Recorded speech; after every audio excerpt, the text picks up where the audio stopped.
Clear है। दो स्थिति क्या क्या है अब देखिए, जैसे इधर देखिए दर्पण का ये रंगा हुआ भाग है ना, दर्पण का रंगा हुआ भाग, आप दर्पण के रंगे हुए भाग की तरफ तो नहीं रखिएगा है?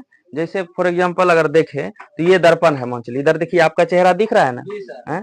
अब इधर आप चेहरा को देखिएगा, देखिएगा ना, क्या इधर देखिएगा, इधर क्या फर्क पड़ेगा, कोई फर्क पड़ेगा नहीं पड़ेगा। तो अब मान चलिए ये दर्पण है, ऐसा ही ना है, ये रंगा हुआ भाग है, ये सामने में क्या है आपका दर्पण जिसमें आप चेहरा देखेंगे, ठीक है। तो अब या तो इसके सामने में वस्तु को रखेंगे ना, या तो अनंत पे रखेंगे, यही दो स्थिति हो सकता है। तो मात्र उत्तल दर्पण में कितनी स्थिति है, दो स्थिति। लेकिन अवतल दर्पण में क्या हुआ था, आपका जो है ये पीछे रंगा हुआ भाग था, नहीं आगे था, उसका फोकस था, वक्ता केंद्र था, सब चीज उसमें था, तो हर जगह रख के देखे तो ऐसे में 6 स्थिति क्रिएट हुआ था ना।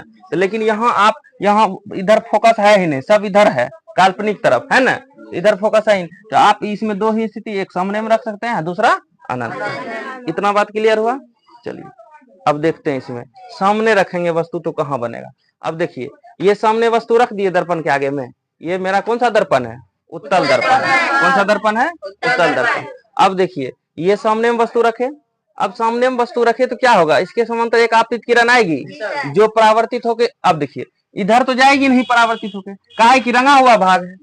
दर्पण में जब मान चलिए टॉर्च मारिएगा, ऐसे करके टॉर्च जलाइएगा, उसके सामने में क्या होगा, प्रकाश क्या होता है, परावर्तन हो जाता है, परावर्तित हो जाता है, सॉरी परावर्तन हो जाता है, नहीं परावर्तित और परावर्तन में अंतर है, पता है ना। हाँ, तो परावर्तन मतलब लौट जाना, परावर्तन मतलब लौट जाना। तो अब देखिए ये आपतित जो है ये परावर्तन होकर क्या हो गई, इधर लौट गई। तो अब क्या होगा, काल्पनिक रूप से मिलेगा इधर फोकस तरफ, लेकिन फोकस तरफ तो लाना है नहीं, तो काल्पनिक रूप से ही लाइएगा। काल्पनिक मतलब वो है नहीं, काल्पनिक मतलब क्या हुआ, है नहीं, लेकिन अपने मन से यहाँ लिख दिए, ठीक है नहीं। अब हम कहेंगे क्या कि कुछ भी चीज मानो कि यहाँ जो है एक सोना का पहाड़ है, क्या है, क्या किए आप, काल्पनिक रूप से सोचे नहीं, यहाँ है। मान चलो अपने कोचिंग अपने सेंटर में जो है चांदी का पहाड़ है, क्या है, क्या कर रहा है, काल्पनिक रूप से सोच रहे हैं, तो वही काल्पनिक हुआ। काल्पनिक का मतलब समझ में आया। तो अब देखिए ये काल्पनिक रूप मतलब मिला दिए, अपने मन से क्या किए, इधर मिला दिए। तो अब देखिए फिर एक यहाँ से किरण जाएगी ना, एक यहाँ से किरण जो किससे होकर, वक्ता केंद्र से होकर जाएगी ना, वक्ता केंद्र से होकर जाएगी। अब देखिए ये दोनों जो है, ये दोनों किरण यहाँ कट किया ना, जहां कट करता है वहां क्या बनता है, मेरा प्रतिबिंब बनता है, जहां कट करता है वहां क्या बनता है, प्रतिबिंब। अब देखिए यहाँ प्रतिबिंब बना देंगे। अब आप देखिए क्या वस्तु आपका बड़ा है कि प्रतिबिंब बड़ा है, वस्तु बड़ा है, अब प्रतिबिंब क्या है, छोटा है। उसके बाद बताइए प्रतिबिंब, अगर मान चलिए आईना है, मान चलिए ये आईना ऐसे रंगा हुआ भाग इधर है ना, अब मान चलिए ये आईना है, अगर आप इसमें चेहरा देखिएगा तो आपका चेहरा किधर दिखना चाहिए, आगे दिखना चाहिए, नहीं आईना के आगे, लेकिन दिख रहा है किधर, वह प्रतिबिंब पीछे। तो क्या ये वास्तविक है, सोच ही नहीं रहे हैं, इमेजिन कर रहे हैं, तो ये क्या है, काल्पनिक है। तो क्या प्रतिबिंब काल्पनिक है, अच्छा देखिए ऐसे ही वस्तु है, ऐसे ही प्रतिबिंब भी है, सीधा क्या है, सीधा। अगर नीचे रहता प्रतिबिंब तो अब क्या है, सीधा है। क्लियर है। अब देखिए तो बहुत छोटा है, छोटा वास्तविक जो वस्तु है इससे प्रतिबिंब छोटा है, छोटा। इतना बात क्लियर है। कहाँ प्रतिबिंब कहाँ बना है, प्रतिबिंब देखिए ध्रुव और फोकस के बीच, तो P एवं F के बीच लिख सकते हैं। ये पहला स्थिति क्लियर हुआ। दूसरा स्थिति देखिए, अनंत में वस्तु को रखेंगे तो अनंत से मान चलिए आप इमेजिन कर रहे हैं, एक किरण यहाँ आपतित हो रही है जो क्या हो जाएगी, परावर्तित हो जाएगी, एक किरण यहाँ आपतित हो रही है जो किधर होगी, इधर परावर्तित हो गई। और दोनों को क्या करेंगे, इमेजिनरी रूप से मिलाएंगे, काल्पनिक रूप से मिलाएंगे इसको। तो जब मिलाएंगे तो कहाँ जाएगा, फोकस पे होकर आएगा। फोकस, ये जो किरण जो है आपतित जो हो रही है वो रिटर्न होने के बाद ये फोकस से ही ना आती है, नियम देखे थे ना, फोकस से ही आएगी। इधर भी ये समांतर आई तो ये किससे होकर जाएगी, फोकस से होकर जाएगी, लेकिन कैसे जाएगी, काल्पनिक रूप से। उत्तल दर्पण में समांतर ये जो किरण आपतित हो रही है वो किससे होकर जाएगी, फोकस से, और वो भी किस तरह, काल्पनिक रूप से। अब दोनों तरफ मिला देंगे फोकस, तो कहाँ प्रतिबिंब बन गया मेरा, फोकस पे प्रतिबिंब। बताइए प्रतिबिंब काल्पनिक है, सीधा है, यही ना बनेगा, नहीं सीधा है। कितना छोटा देखिए, यहाँ कहाँ प्रतिबिंब है, यहाँ कहाँ बिंदु पे सेट हो गया, तो क्या हो गया मेरा बहुत बहुत छोटा है। कहाँ बना प्रतिबिंब? फोकस पे बना।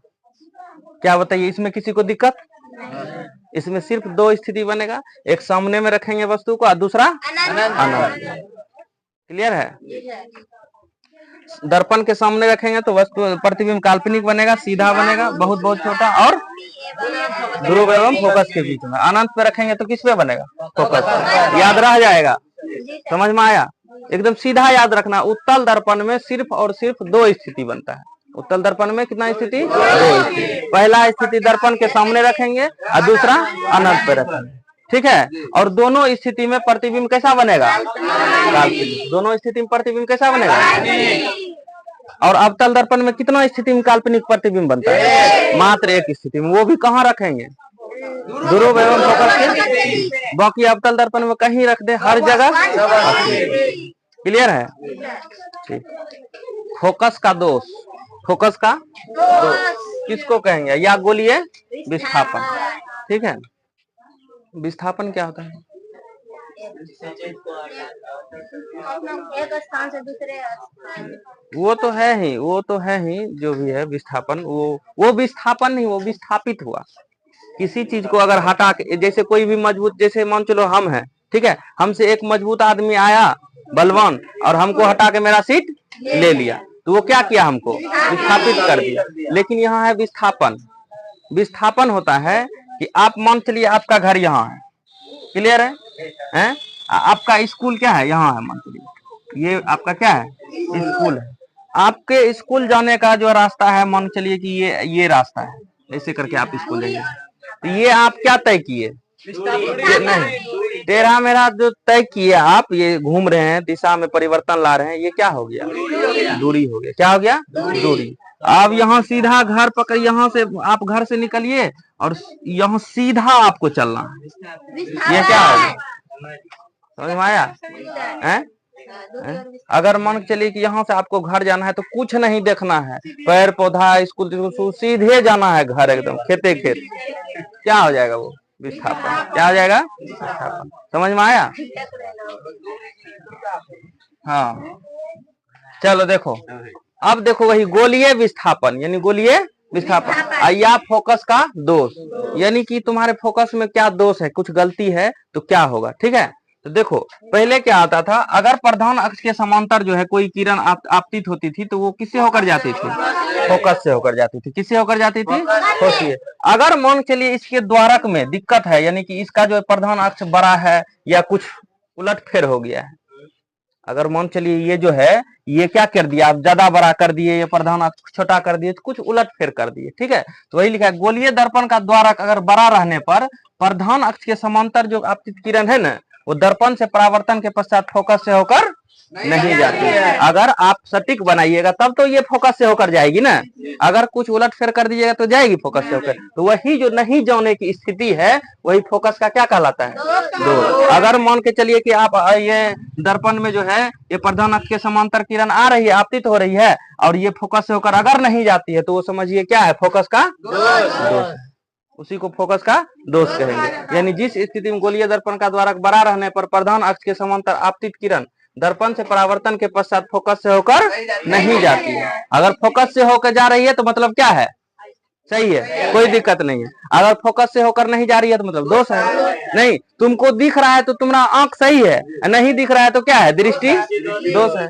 दृष्टि दोष पढ़ा है ना? तो बस वही बात है। अगर नहीं जा रही है, आपतित किरण समांतर आ रही है, अगर फोकस से होकर नहीं जा रही है तो फोकस का क्या कहला जाएगा? दोष कहला जाएगा।